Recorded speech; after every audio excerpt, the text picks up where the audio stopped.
everyone, welcome back to our channel. This is Bindu Vaishnavi. So I really hope you are liking our Mandala series. So that's why I'm trying to add few more details to this, trying to bring few more new Mandala concepts in this.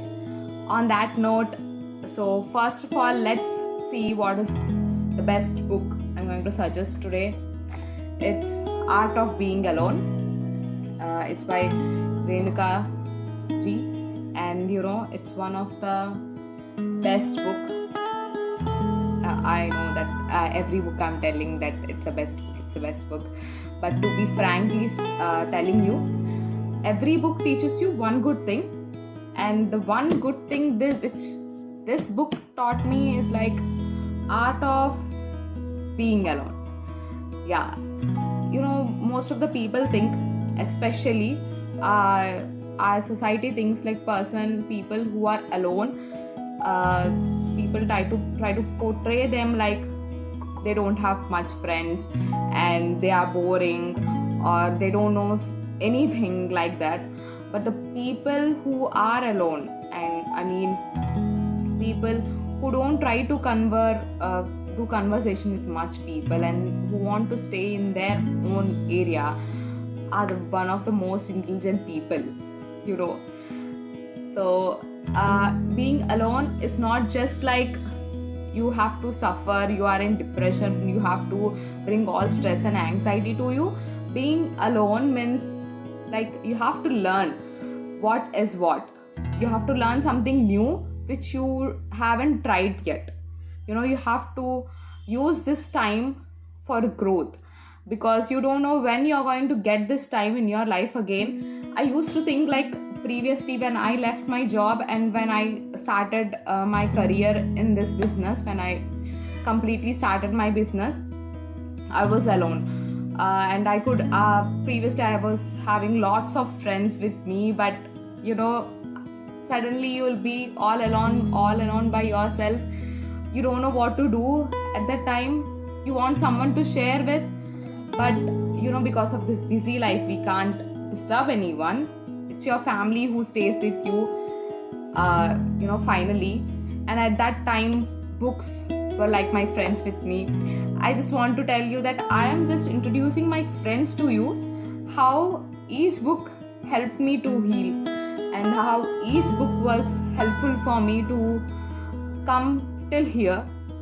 Especially when coming to this book, it's all about learning and not blaming yourself whatever happened in your past and what is going to happen in your future.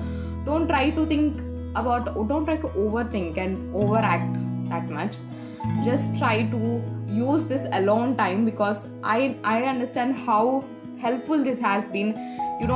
When I started reading books last year, I think around April I started reading these books, and this till I think it's getting nearer to 1 year. You don't even know, I can't even imagine myself how was I 1 year back and how I am right now. There's lots of change and lots of positive changes, and all the thought process which I have tried to rectify in this period was like it's equal to a magic. I guess I can say this. So this is one of the best book I have read, and I really want to thank this author for creating such a magic in everyone's life. The way I would like to suggest you, this book actually talks about society standards. Most of us, we do what society actually wants. We don't do what we want. So that was the thing which was like, yeah, that is the reason why I left my job. I was doing my job because I want to get accepted to the society, that according to the society, if you do job, if you are graduating with some specific marks, then you are like a good person. And if you're following your passion, of course you will be a craziest person. And the one more best line from that book is like, being alone is a part of life. It's a part of adulting. And loneliness is a solitude. And these are the best lines I have I got to know about this. And one more thing is like, how many of you practice nothingness in your everyday life? Practicing nothingness means not thinking anything, like doing a meditation for 10 minutes. Doing nothingness is just by doing a meditation for 10 minutes. Don't think about anything. All the stress you are feeling right now, just give a pause. Whatever thoughts coming in your mind, thoughts will come randomly. You just need to focus on thoughts, not get involved in that thought. That is nothingness. Once you give break to all these things, suddenly all the creative ideas will come. I have tried this, it worked for me like this much. Okay, so that was all about this book. Yeah, this is the end of review, and today we are going to practice this mandala, which is called as resting in darkness. Let's see what is resting in darkness. So the resting in darkness, it is the mandala suggested by John Kellogg. So it's called a stage 1. There are total 12 stages in this. Each stage represents our human evolution, by the way. This first stage is like the first stage where right from the mother's womb, where the spirit transforms into the matter. The calmness we can see, and it is also represented with January, the month of January, which is the starting of this year.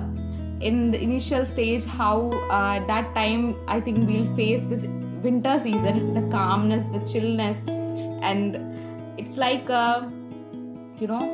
before a magic happens, the silence before that. It's so wonderful mandala. I'm reading a workbook called Mandala. It's a mandala workbook. I'll try to give the details in the later video. But there I learned this exercise. It's one of the best exercise. It helps you, especially that sketching. When you try to add the strokes to this mandala, the sound therapy you witness while doing this is one of the best thing you can able to visualize. It's like free therapy for you.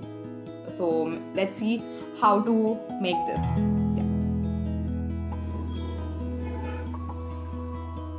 Hello everyone. So there are not much tools for this. You just need to take this paper and few dark shaded sketch pens. Okay, so these are few shades in black, so I'm taking these shades. So the main theme of this mandala is called resting in darkness. So I hope you understood what I've explained before. So firstly, just take a pencil and try to draw a circle.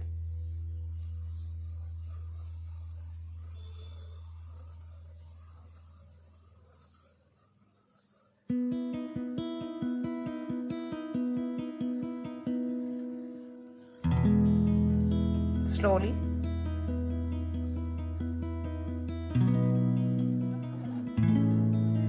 You just need to hold this pencil like this and just rotate your hand in a circular motion.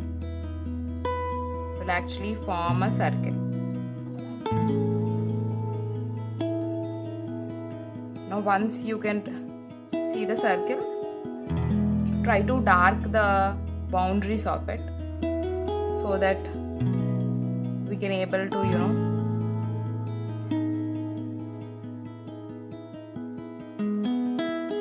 draw the circle correctly.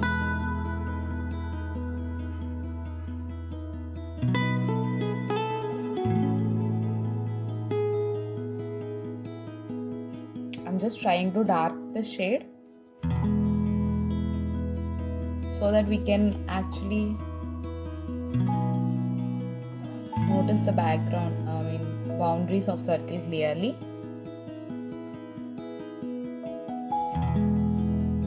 Now I'm taking this gray shade, cool gray shade.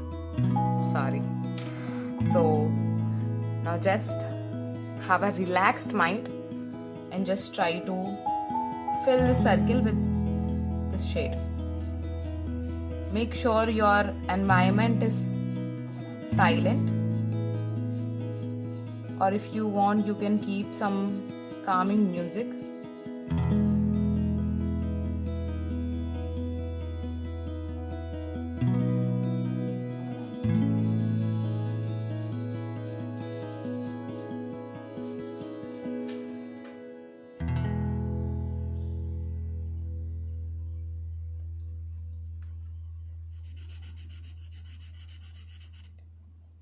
If required, you can actually do this slowly and just go with the flow, and make sure you notice the thoughts you're actually facing while painting this. If you have a habit of maintaining a journal, make sure you mention all those thoughts in that journal. I have made this writing a journal as a new habit right from this year. Since this 1st January, I've started writing this journal, and it actually is helping me to understand my thoughts. It's really helpful if you're facing with different thoughts and you're facing like lack of motivation. Make sure you handle a journal.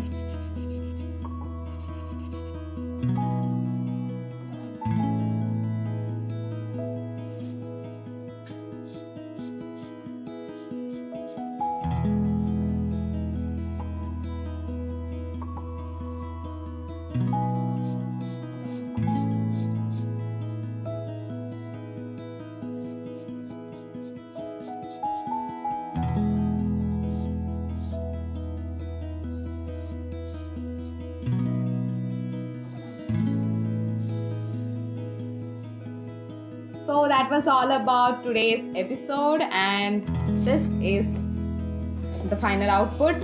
And if you have any space surrounding this mandala, make sure to write your thought process. What were your thoughts during that mandala making, and what were your emotions, and what you tried to solve during this process, and how good it was when you're trying to paint this mandala. And also, this was the one of the stage 1, and there will be multiple stages, the total 12 stages. I'll try to explain you in further episodes. And yeah, that was all about today. I really hope you liked our episode. So let's wait and let's see what you're going to see. Much more greater episodes in upcoming weeks. And until then, this is Bindu Vaishnavi. Fill your hearts with art.